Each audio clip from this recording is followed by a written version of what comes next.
everyone, Nat1995 here in the video game fanfic plot, with the next chapter to his queen. And remember, I do not own anything within this video, and I give full credit to its author, WinterFalls 13 on Quotev. And I do hope you enjoy this video.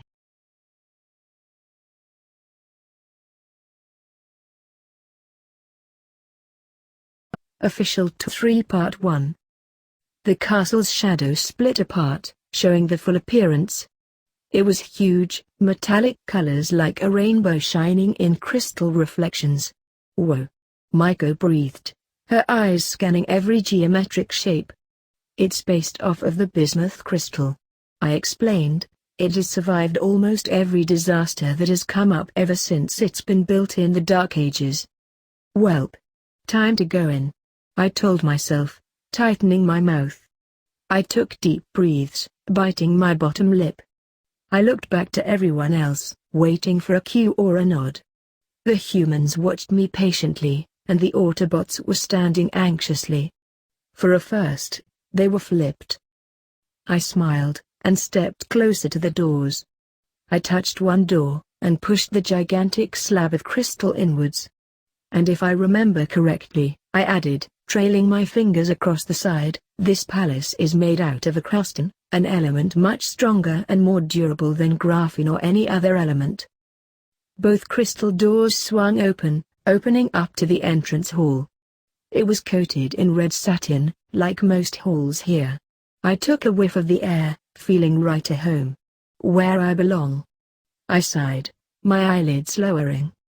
I stared at the set of stairs in the front, remembering my past. The one time I rode my bike down the rail with Sobek, how me and him would absent-mindedly dance down the stairs, and the pranks I pulled on the guards and servants. I giggled, imagining little me being chased around by Draco, his large footsteps sliding across the tile. I walked forward, tracing my fingers along a table holding flowers, busts, and crystals. This is luxury. Jack exclaimed, still in awe as he looked to the chandelier. Maiko nodded in agreement. Yeah. I breathed, pulling my arm back from the table. Luxury. I sighed, walking into the throne room. If it was just me, I wouldn't be pausing to hear anyone's claims of interest or surprise. But unfortunately, that isn't how it goes today. You have your own throne? Raph questioned excitingly. Well duh. Maiko scoffed, she's a queen. Raph looked away in embarrassment. I looked over my shoulder, breathing out in a huff. I cleared my throat, trying to get their attention. Ratchet was gazing at the ceiling and how they had small bits of glowing crystals. Optimus was waiting patiently for me to continue. At least he is, I thought, my lip twitching upward. And Bumblebee and RC were pointing out some of the tapestries to Bulkhead. I shook my head at their naive reaction.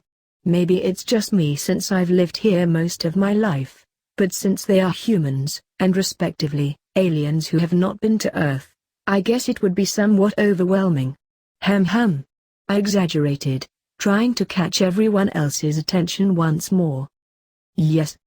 They chorused, looking at me. I breathed out a chuckle, shaking my head. Even though I do find the throne room an elegant feature, I laughed.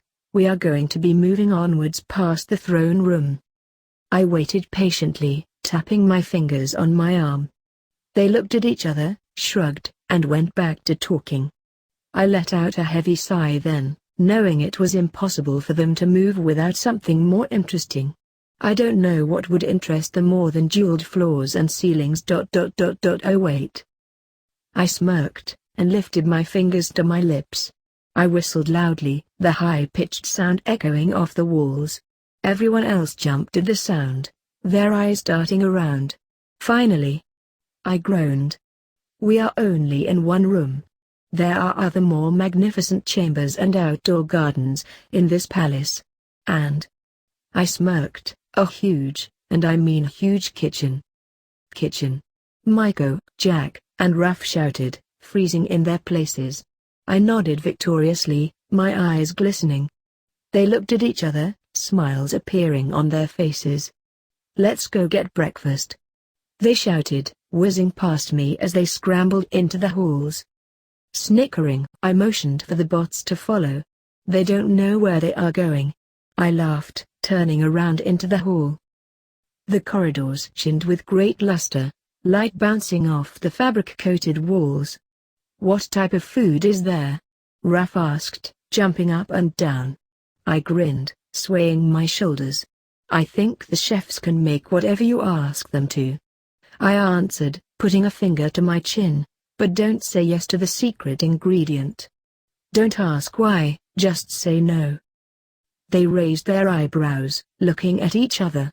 "Oh, okay," they drawled, their eyes scanning the walls.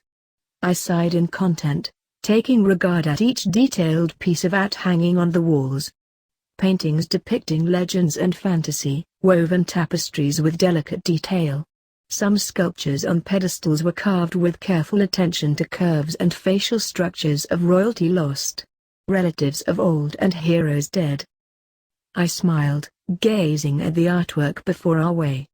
What caught my gaze was the tapestry at the end of the hall. Funny, I don't remember that one, I thought with curiosity. It was shadowed by the walls around it, no windows or torches to light its woven structure. I lifted an eyebrow, before turning at the corner. "Come on." I rushed, feeling uneased by the hidden tapestry. "Kitchen is just down this hall."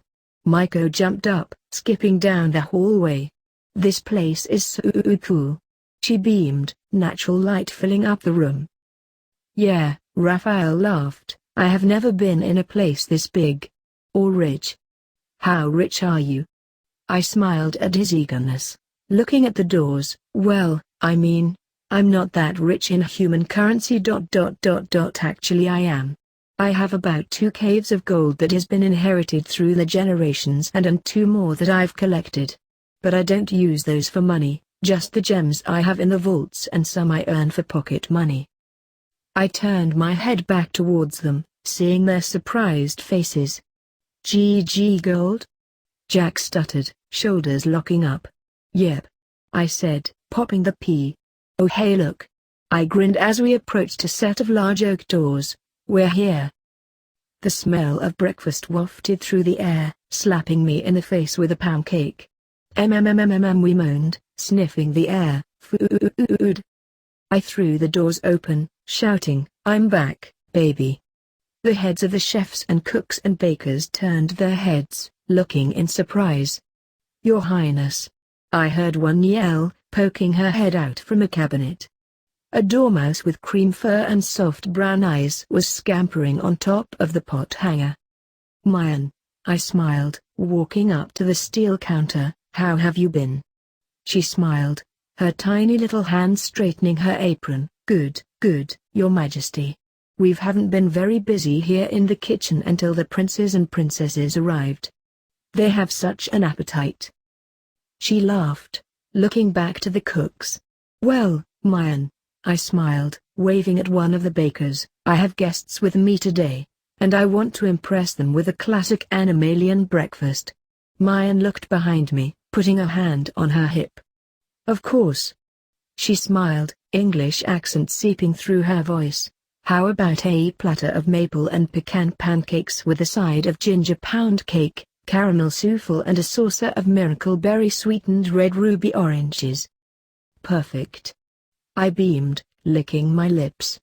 I turned around, walking out the doors. "Wait." I froze, jerking back. I peeked through the door, "And could you please add some homemade syrup?" "Of course." Mayan smiled sweetly, turning back to direct the rest of the cooks. I smiled, turning back into the hall. "It smells so good in there." Maiko sighed, bouncing with every step. Everyone else nodded in agreement, the bots keeping a fair pace with us. "So Your Highness," Optimus coyly asked, "what is on the agenda?" I smiled, tucking my hair behind my ear. "Well, first, we're going to be touring the castle grounds, showing you places like the ballroom, gardens, stables and dining room. Then, we're going to be hanging out in my room, and I'll show you one of my favorite places here. After we stay here for a while, I was thinking we could walk around Animalia. I have so many things to show y'all. And Ratchet, Maiko, Optimus. You three are going to love the places I want to visit later. I smirked as Maiko, Ratchet and Optimus looked at each other, Ratchet in nervousness, Maiko in curiosity, and Optimus with fair interest. I can only imagine how dorky he's going to be. I chuckled to myself, holding my hands behind my back. Our footsteps echoed through the halls. If you need anything, just tell me and I'll handle it. I waved my hand, exhaling harshly. I smiled, listening to them talk about the palace and city. It's funny, hearing outsiders' view on the city. I thought, looking about. Is there a pool? Maiko tapped me on the shoulder, 'cause a house isn't a home without a pool. I smirked, tugging on the bottom of my shirt. Trust me, I boasted, we have something much better than a pool. She tilted her head, a lazy river? Better. Jacuzzi? Better. A waterfall? She shouted excitingly. Better. I answered plainly. What's better than a waterfall? She yelled, throwing her hands in the air. Me and Jack laughed, throwing our heads back. Raphael kept a straight face, and before I knew it, my knees went inwards. Wah! I screamed, falling down. Did you just dead-leg me? I shouted at him, getting on my knees. Yes. He smirked, walking ahead of us. I dropped my mouth, staring at him. Jerk! I yelled, slamming my fist on the floor. I heard a snort, and snapped my head round. Ratchet, Bumblebee, and Bulkhead were repressing a laugh, looking like they were about to burst. I growled, getting back onto my feet. Shaking the dust off of my clothes, I sighed. Since when does Raphael prank? I grunted, testing out my aching knee. Ever since I met him. I answered Jack's question, before walking forwards.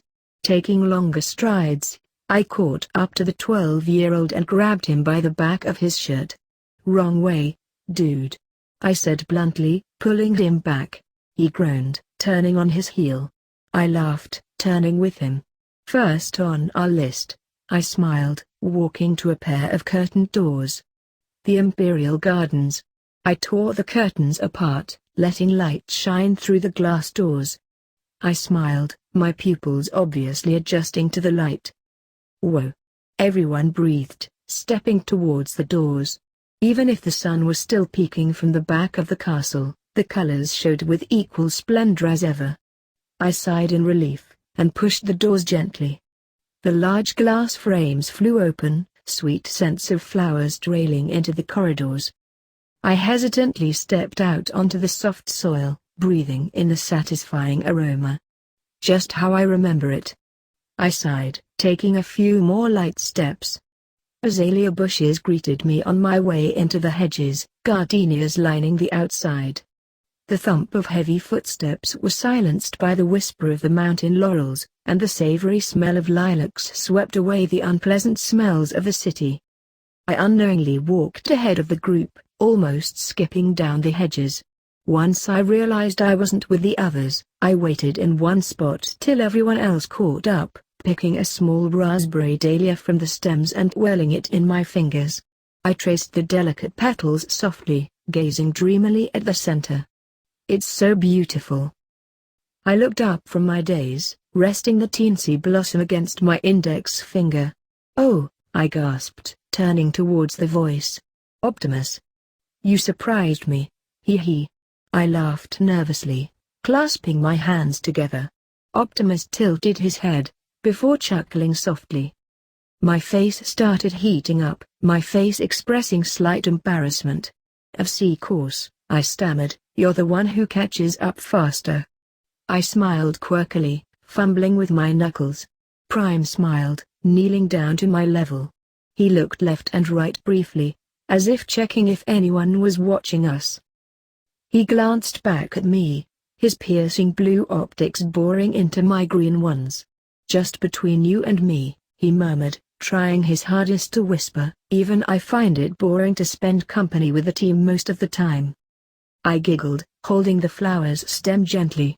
Surprising. The big strong leader of the Autobots gets tired of the same people. I joked, leaning on a dense shrub. Optimus rolled his optics, obviously unamused.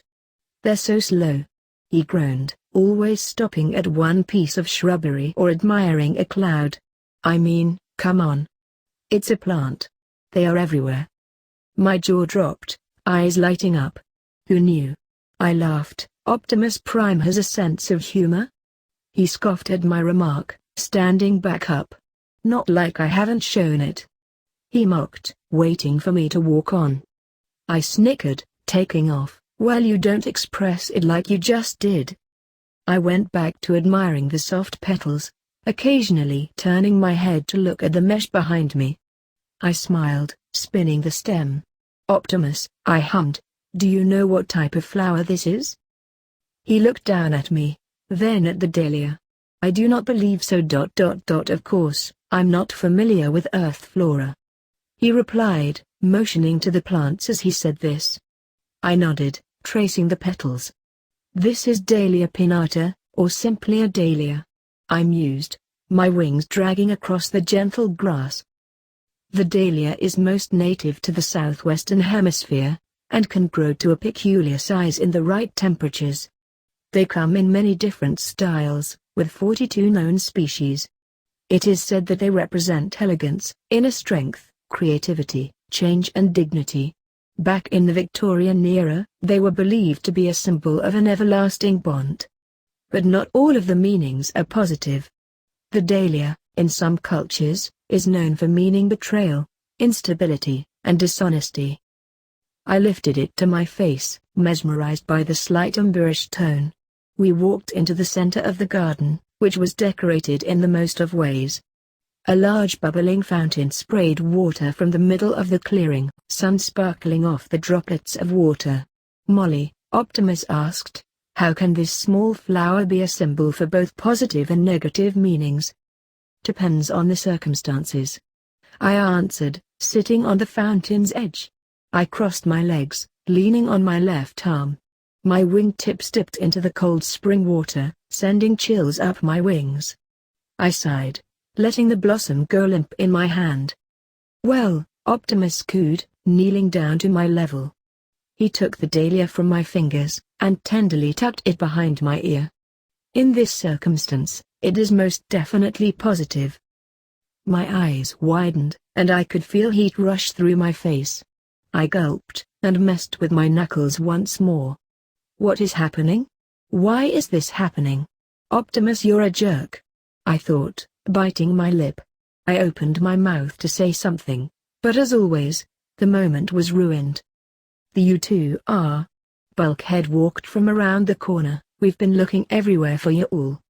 I narrowed my eyes at him, clenching my jaw. Well, if y'all weren't so slow, we would have stayed at the same pace. I replied snarkily, sitting up. Maiko appeared from behind a bush, snapping photos. That's for the scrapbook. She mocked, flipping her phone off. Maiko. Time skip. We slid down the hallways, the elevator doors closing behind us. Okay. I laughed, taking the sponges off of my hands. We went to the kitchen, the gardens, the stables, the ballroom, the guardhouse, the wine cellar and the supplely closet. I listed off, only one room left to go. Maiko coughed, pulling on her ear. I think my ears are clogged up. She groaned, rubbing her temples. It's the altitude. Raphael explained, pulling goggles off of his head. I laughed, throwing a sponge in a random direction. Hey! RC yelled, flailing the suds around. Oops! I winced, before laughing. Did you see his face when came running down the halls? Jack snorted, referring to the butler we tripped while sponge skating. I snickered, skipping down the hall. You are going to love my room. I chirped, grabbing Maiko's hand. It better have a pool. She yelled, tripping over a rug. I giggled, jumping over a sink in the tile. Maiko and I were laughing extremely hard by the time we got in front of the huge oak door. Maiko froze, craning her neck to look up. "How are we supposed to open that?" she asked, raising an eyebrow. I chuckled. "Easy." I waved her off, and touched the side of the door. It swung open on reaction, torch lights flickering from drafts. I smiled, stepping into the frigging huge room. Did I say room? It's more like a double-story house ... without the double ceiling. Dang. Maiko breathed, nodding her head. Nice place. I beamed, my wings ruffling themselves. Thank you. I mewed. You can imagine how much fun I had in here when I was younger. My eyes darted to each wall, subsection, and balcony opening. The walls were made of metal, and there was a pile of huge pillows in one corner that were thrown over each other. Looking to the left, the small platform and staircase leading to the actual bedroom were pressed against the wall. To the right was the kitchen area, cabinets filled with things I most likely forgot. I bet I can find all sorts of stuff jammed up in there. P-word stepping into the room. I'd have to agree with B, RC agreed, it does seem bigger than the first time we were here. In a flash, Ruff and Jack whizzed past us, jumping into the pile of pillows. Seriously? I questioned, walking the 100 meters. Boys will be boys, I thought, laughing. What was even more hilarious was how they submerged into the mountain of fluff. Jack? Raph? I yelled into the pillows. Yeah, okay? A thumbs up popped out of a crease, and a head followed. This is awesome. Jack shouted, his hair all messed up. I laughed, helping him out. Glad you like it. I grinned, pulling the teen out of the pillows. Where did Raph go? I asked, looking around. Up here. I looked up, seeing an orange shirt poke out of the top of the stack. How did you get up there? I shouted, stepping back. Raphael's head stuck out from a pastel pillow. I have monkey hands. He wiggled his fingers, before jumping down. He grunted, bouncing off of a cushion. Oof. He shook his head, before shooting upright. I chuckled, walking away. This is my second favorite room, I exclaimed, twirling around. Second favorite? Bulkhead said confusingly, then what's your first favorite? I smirked, glancing at the intricate door embedded in the staircase. Just wait, Bulk. I answered, just wait. I skipped over to the couch, which also had a bunch of pillows, and sprung onto the sofa. Ah! I sighed. This is much better than the couch at base. Maiko hurdled the top of the couch, landing with a thud onto the couch. She snuggled into the cushions, and lifted her head to look around. Jack leaned over the pillows, and Raph sat in front of the coffee table. Is that a we? He asked, tilting his head. I leaned forward, squinting my eyes. Yep. I confirmed, that is a we. And there is an Xbox next to it. I opened a drawer in the coffee table, and an overflowing amount of remotes pulled out of it. There is 4 Wii remotes, 2 Xbox remotes, 1 TV remote, and 3 DVR remotes. Oh, and 1 Blu-ray remote ... and a Roku remote. I counted, taking out a couple. Why do you have so many remotes? Maiko asked, taking the Roku remote. No idea. I replied, shrugging. The sound of talons scraping across glass echoed around the room, making everyone jump. What was that? Jack shouted, ducking behind the couch. I rolled my eyes. I guess I should let them in. Optimus, I requested, could you please open the balcony doors? He nodded, walking to the dragon-sized glass doors. He turned the crystal knob, and pulled the door in. Wah! He screamed, stumbling back. There, everyone started screaming. What the frag are those? Oh my god. They're huge. Raph, get behind me. The bots took out their blasters, and I panicked. No. I screamed, jumping in front of the hounds. No. I pushed the dogs back, and put some distance between them and everyone else. Look, look. They're friendly, okay. They are not attacking. Not attacking? Ratchet yelled back, look at them, There. Not aggressive," I shouted, keeping Gabriel's snout shut. "Look, see. Gabriel, Azazel, meet the Autobots. Autobots, meet Gabriel and Azazel. The Autobots are allies, not enemies." The hounds looked up at me, and rubbed their foreheads against my hands. "See?"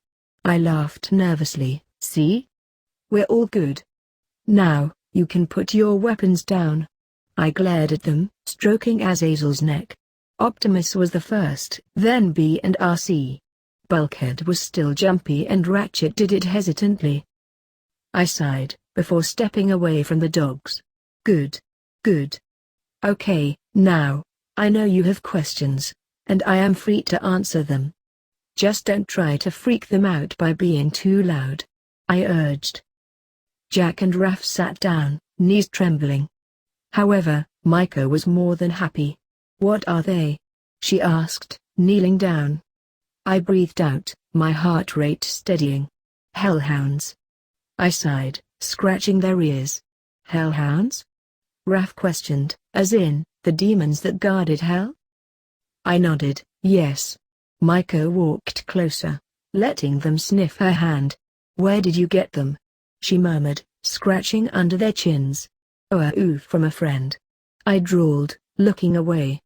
"Azazel, Gabriel, meet Micah," I purred, rubbing underneath Azazel's scales. "Aren't those the names of an angel and a demon?" Jack asked, poking his head out from underneath the pillow. "Yeah." I coughed, it seemed appropriate. I laughed, before falling over. "Gabriel. Get off!" I yelled, trying to push the slobbering mess off. Gabriel jumped off, claws scraping against the floor. I chuckled, getting up. "They're not that bad. Just protective," I assured, dusting myself off. The hounds trotted over to the corner of the room, curling up on each other. I sighed, before walking back to the couch. "So," I smiled, opening the remote drawer. "Who wants to play Just Dance?" I held up the remotes. "Yeah."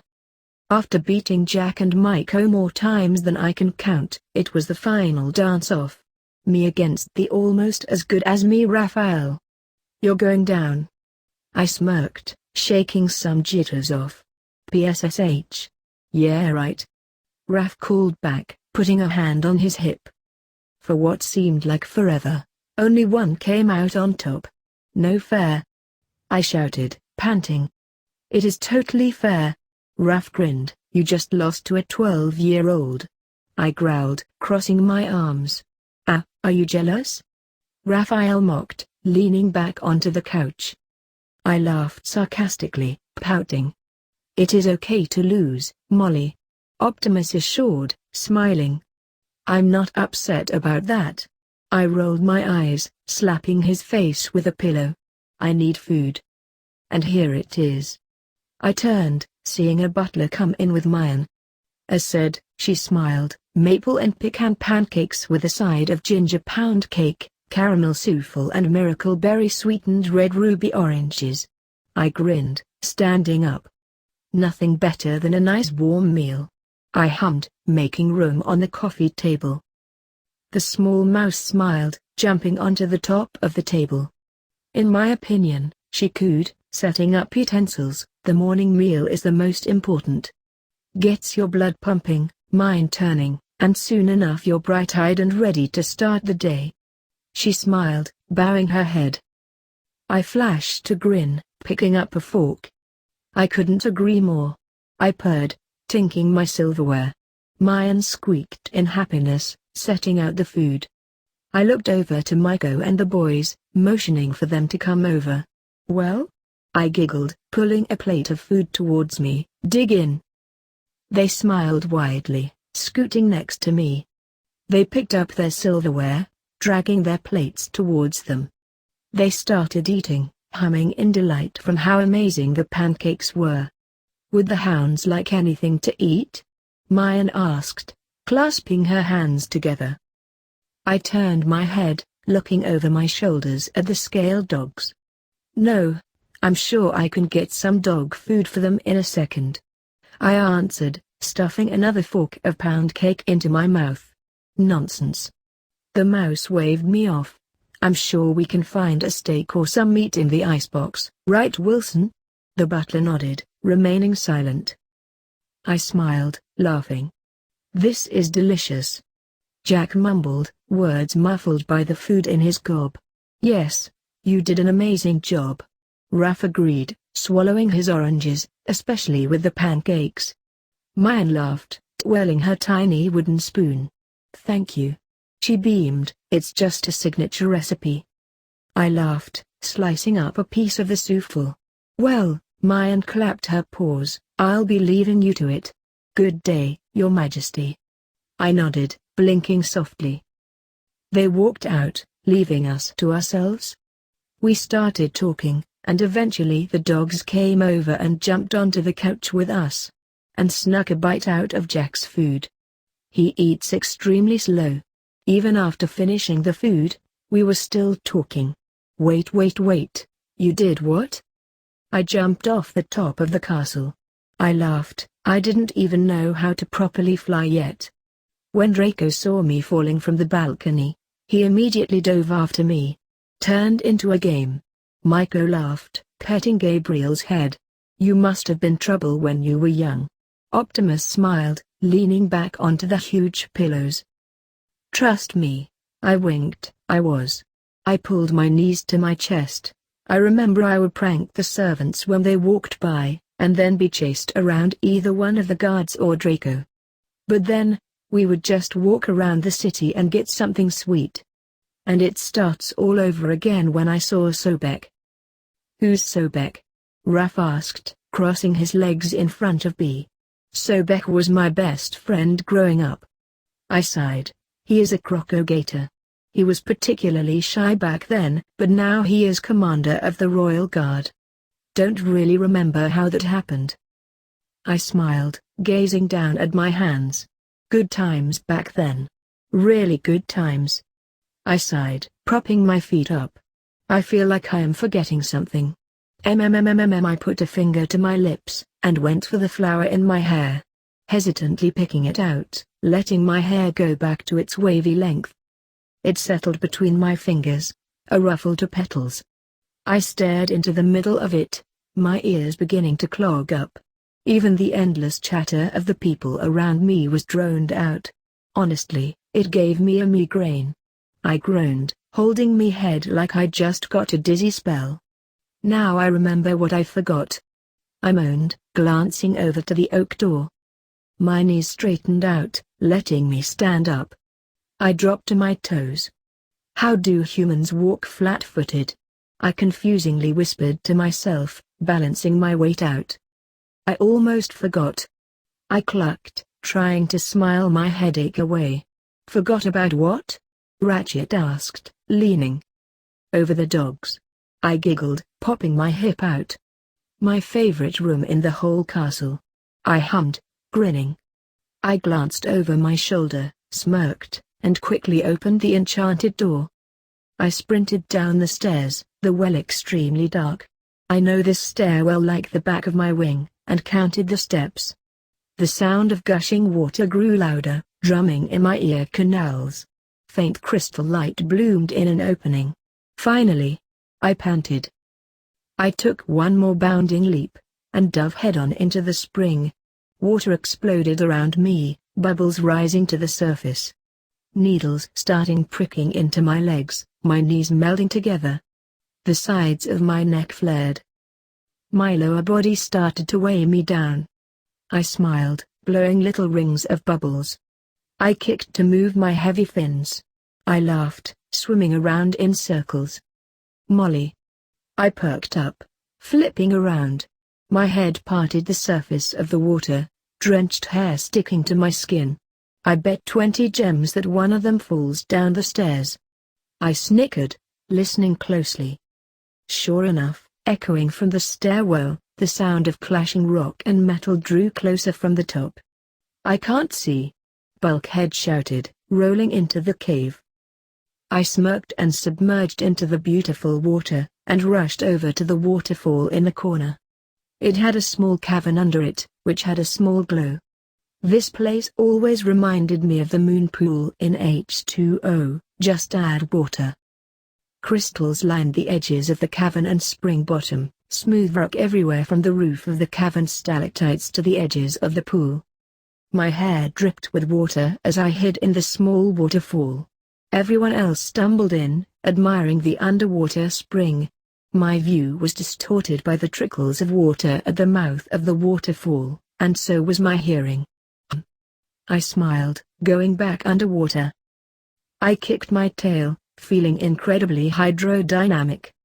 I twirled in the water, approaching the slab of rock that connected to the stairs. I was sure Molly would have to come down here. Optimus mumbled as I got closer. Well, it was too dark to see any other exits. I heard Maiko speculated, and she knelt down to the water. Perfect timing, I said in bubbles, and swam back up to the surface. See anything interesting? I purred, crossing my arms on the shore. I kept my tail pointing towards the bottom, which did take some physical effort. Maiko gasped and jumped back. Where did you come from? She shouted, standing up. Oh, you know. I droned, waving my hand, the water. I smiled, and let my blue tail float to the top. The scales shined in the faint light and the colors reflected off the water and onto the walls. They were slightly scalloped, shaped with small ink carvings. The fluke notched in the middle, and the tissue was a translucent version of the scale colors. The end of the fins serrated off at the edges and tattered at the end. Whoa! The humans exclaimed, stepping back. You're a mermaid. Jack pointed, jumping up. Yep. I chirped happily, diving back under. I stuck my tail up in the air gracefully, waving it, then flipped back over with a plop. My head shot back up from the water, hair flipping around in ringlets. Their stares froze my body on reaction, feeling like a deer in the headlights. They've handled you as a dragon. They've handled you as a werewolf. They've handled you as many creatures. What makes mermaids so different? I breathed in deeply, my gills flaring open on my neck. Cool. Raph broke the silence, running up to the edge. He got onto his knees, his hair not even moving a dab. May I? He asked, reaching a hand out. I sighed in relief, bringing my tail to the surface. I grinned, waving the fin around. Go ahead, I urged. His hand glided across my smooth scales effortlessly. You don't feel like a fish? He laughed, rubbing the other way. Hee. Well, fish excrete a kind of oil that deflects parasites. I, however, don't produce such oil due to how tough the scales themselves are. I explained. Raph ordered my tail along with everyone else. You've turned everything I believed, Jack explained, running his fingers through his hair nervously, and yelled off with his head. I snickered, rolling onto my stomach. My dorsal fin popped out of the water and the lower back part of it flopped over to the side. I smiled, looking around the cave. This is my favorite place in the whole castle. I hummed, nodding, resting my arms on the rock. Why wouldn't it? Maiko laughed. It's so beautiful in here. I shook my head. We are actually in an underground spring.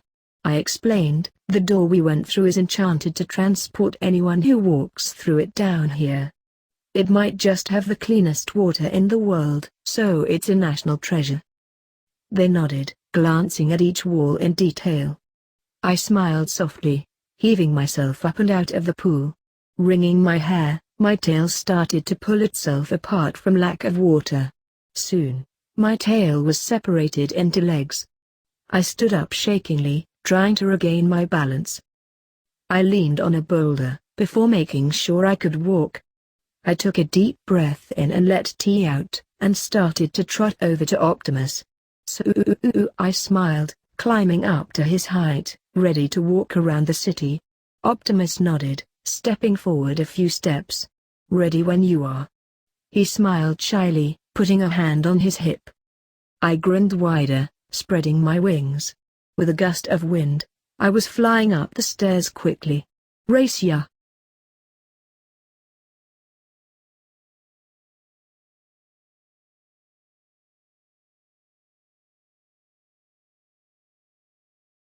Hey guys, what's going on? Thank you so much for watching today's episode. If you guys want to watch more like it, please subscribe to my channel and become part of the video game fanfiction plot. And please leave a comment down below and hit that like button. If you guys have any suggestions on any stories you guys want me to read, don't hesitate. They're always welcome here in the video game fanfic plot. That also goes for video games. Until next time, goodbye!